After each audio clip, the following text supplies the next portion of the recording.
Hello et bienvenue dans cette nouvelle vidéo, ici Lolitude, je suis super contente de vous retrouver encore une fois. Alors aujourd'hui on va parler compatibilité amoureuse. C'est vrai que ça fait longtemps que je vous dis que je vais vous en parler dans mes vidéos, mais je ne le fais jamais parce que j'ai mis beaucoup de temps à préparer cette vidéo. Vous vous rendez pas compte comme chaque compatibilité de chaque signe à étudier, ça prend du temps, mais j'ai enfin eu le temps de travailler dessus, donc c'est parti. Pour chaque signe, j'ai décidé cette fois-ci de séparer les vidéos, sinon ça allait faire beaucoup trop long et vous pourrez aller voir chaque signe dans chaque vidéo attribué et vous pourrez voir, jeter un coup d'œil aux autres signes, ça peut être intéressant aussi. Ce que je vais faire, c'est que je vais vous parler de la compatibilité, mais aussi je vais mettre une note sur cette compatibilité et je vais vous donner des conseils pour que ça fonctionne ou justement des conseils pour vous personnellement. Évidemment, je suis lucide et je suis consciente que toutes les relations sont possibles, peu importe votre signe astrologique. Évidemment, ça dépend également de votre thème astral. Donc ce que je vais vous raconter aujourd'hui, ce n'est que ma pensée et ce que j'ai remarqué autour de moi et en général ce que je pense et pour moi les compatibilités qui marchent le mieux. Donc je vais mettre une note, les conseils et à la fin, je vais vous donner les best compatibilités de votre signe, les compatibilités moyennes et les compatibilités plutôt faibles. Donc je vous le dis, c'est vraiment quelque chose d'assez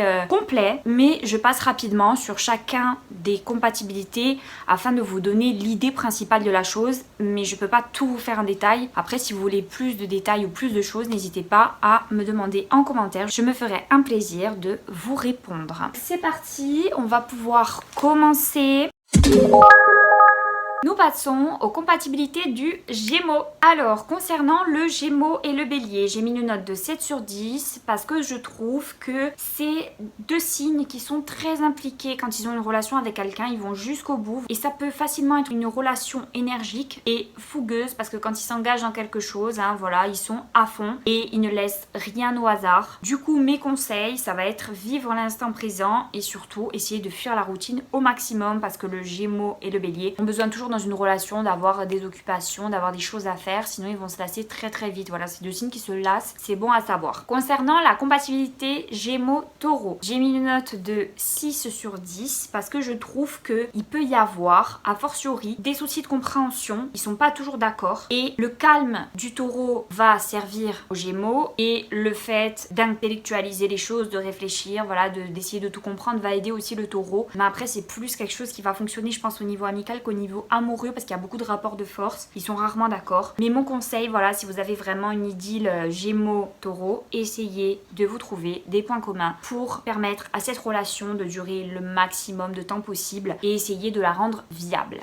Nous passons à la compatibilité Gémeaux-Gémeaux. Alors il faut savoir que deux mêmes signes s'attirent beaucoup plus que d'autres signes, mais il faut mettre beaucoup d'eau dans son vin pour que cela fonctionne. J'ai mis une note de 7 sur 10. Pourquoi? Parce que ils parlent beaucoup trop en fait, c'est-à-dire qu'il y a une sorte de cacophonie qui se crée entre un Gémeaux et un Gémeaux et ils intellectualisent tellement les choses qu'en fait ils vont se reprocher des choses qui n'existent pas, ils vont tout transformer en fait dans leur tête. Le Gémeaux réfléchit tellement que des fois il transforme les propos, autant les propos qu'il écoute que les propos qu'il a dit. Donc c'est vrai que ça va pas forcément aider la relation et c'est pas une relation satisfaisante parce que le Gémeaux est un signe qui a beaucoup besoin d'extérieur, d'autres choses pour s'ouvrir l'esprit. Donc un même signe que lui, ça va être un petit peu compliqué à gérer, mais j'ai quand même mis 7 parce que dans certains cas ça peut éventuellement marcher, je pense. Du coup, mes conseils, c'est essayer de vous changer les idées au maximum, de constamment tester de nouvelles choses dans vos activités, même de nouvelles recettes et surtout beaucoup de choses ensemble pour sortir du quotidien. La compatibilité Gémeaux-Cancer. Alors j'ai mis une note de 8 sur 10 parce que c'est deux personnes qui s'apaisent énormément l'un l'autre, ils s'apportent un soutien indéfectible, ils se réconfortent, ils se complètent. Donc moi c'est une relation à laquelle je crois beaucoup. Du coup, mes conseils, c'est si le Cancer exprime ses émotions et ses envies, ça devrait durer parce que le Cancer a un peu du mal à montrer les choses alors que le Gémeaux, lui, s'en fout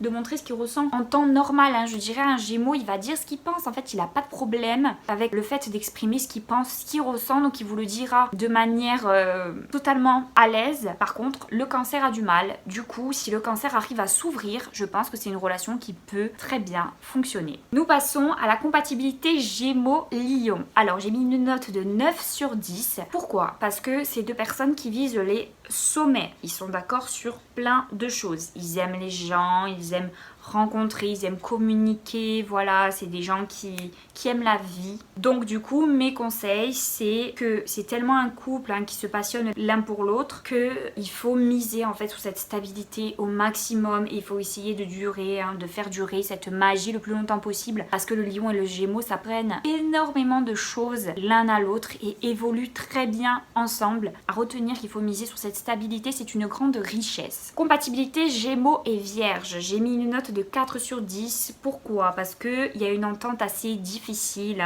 C'est un peu des discussions de sourds, c'est-à-dire que tous les deux, en fait, c'est deux signes qui ont leurs idées arrêtées. Donc c'est très compliqué, en fait, d'avoir des débats égaux, si je puis dire. Donc du coup, mes conseils, c'est la jalousie de la vierge doit être tempérée si elle veut un avenir avec le gémeaux. Il faut vraiment, la vierge, éviter cette jalousie parce que le gémeaux déteste être emprisonné. C'est un petit peu comme tous les signes d'air, en fait. Donc du coup, elle a besoin de beaucoup respirer et surtout de vivre. Donc si son partenaire est là, regardez ses faits et gestes, ça ne risque pas de durer longtemps. Concernant la compatibilité gémeaux-balance, alors j'ai mis une note de 8 sur 10 parce que en fait c'est une relation entre amusement et calme. C'est une relation très 50-50 avec de bonnes ondes. Voilà, on est vraiment dans une relation égale, à part égale. Le gémeaux apporte du savoir à la balance et la balance en fait lui donne confiance un petit peu plus en lui. Ils se donnent confiance mutuellement parce que c'est deux signes qui ont un peu du mal à avoir confiance en eux. Mais ils s'apportent aussi de la bonne humeur, de l'extravagance, des objectifs de vie. Donc c'est assez intéressant. Donc mes conseils, c'est vu que c'est des rapports très amicaux, attention à ne pas tomber dans la friend zone parce que vu que c'est deux personnes qui se complètent et qui s'entendent très bien, ça peut être facile de laisser le côté séducteur entre guillemets de côté. Donc attention. La compatibilité gémeaux-scorpion. Alors j'ai mis une note de 5 sur 10 parce que je trouve que le gémeaux va aimer que les choses soient dites, que les choses soient claires. Et le scorpion, au contraire, il a beaucoup du mal à parler, il va souvent cacher les choses. Du coup, c'est pas trop une bonne idée et en fait, le côté mystérieux du scorpion peut vite l'agacer, au contraire, plutôt que de le faire rêver. Du coup, mes conseils, c'est éviter de réfléchir aux faits et gestes de l'un et l'autre parce que c'est des gens qui sont très cérébraux, c'est des gens qui réfléchissent énormément, donc ça peut en fait empiéter sur la relation. Du coup, arrêtez de vous jeter la pierre en permanence et si vous êtes ensemble, vivez votre relation au maximum. La compatibilité Gémeaux-Sagittaire, j'ai mis une note de 7 sur 10 parce qu'il y a beaucoup d'humour et de notes positives dans cette alchimie. Ils se comprennent l'un l'autre. Du coup, mes conseils, c'est soyez honnêtes et francs l'un envers l'autre parce que c'est important. C'est-à-dire que le Sagittaire, s'il va commencer à dissimuler, à faire sa vie à côté, ça va énerver le Gémeaux. Et le Gémeaux est quelqu'un d'assez franc. Il fait très difficilement soit des courbettes, soit des choses par derrière. Donc il a besoin que son Sagittaire soit complètement ouvert à lui. La compatibilité Gémeaux-Capricorne, j'ai mis un 5 sur 10 parce que je trouve qu'il y a une entente très difficile. Ils sont constamment en conflit, en compétition. Enfin, c'est compliqué comme relation.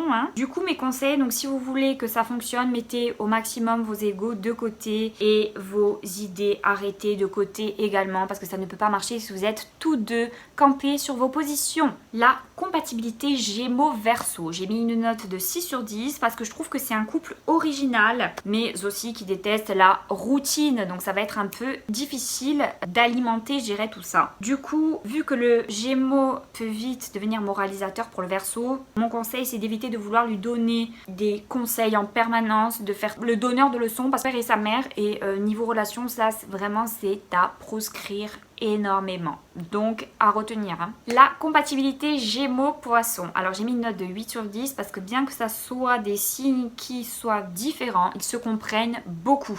Et du coup, ils rigolent énormément ensemble. C'est deux signes du zodiaque qui ont vraiment le même goût pour l'humour et surtout le même humour, ce qui est important. Donc mes conseils, c'est que ce couple doit rester sur le même pied d'égalité parce que si à un moment donné, il y a dominant et dominé, cela peut endommager considérablement la relation. Donc faites attention à ça, que vous soyez toujours au même niveau d'égalité à part égale. Du coup, le bilan du Gémeaux. Alors, ses belles compatibilités, c'est le Cancer, le Lion, la Balance, le Poisson. Ses compatibilités moyennes, c'est le Gémeaux, le Bélier et le Sagittaire. Et ensuite, ses compatibilités plutôt faibles, on a le Taureau, la Vierge le Scorpion, le Capricorne et le Verseau. Voilà, j'espère que cette vidéo vous aura plu. N'hésitez pas à regarder aussi votre signe Vénus pour voir les compatibilités, souvent ça fonctionne. Et si vous avez un signe qui ressort beaucoup dans votre thème astral, par exemple si pour vous le Gémeaux ça va être le Scorpion, essayez de regarder les compatibilités du Scorpion parce que peut-être que ça peut vous apporter beaucoup, on ne sait jamais. Voilà, j'espère que vous avez passé un bon moment. Si vous avez des questions ou quoi que ce soit, n'hésitez pas à tout me mettre en commentaire. Et à très vite sur ma chaîne. Bisous!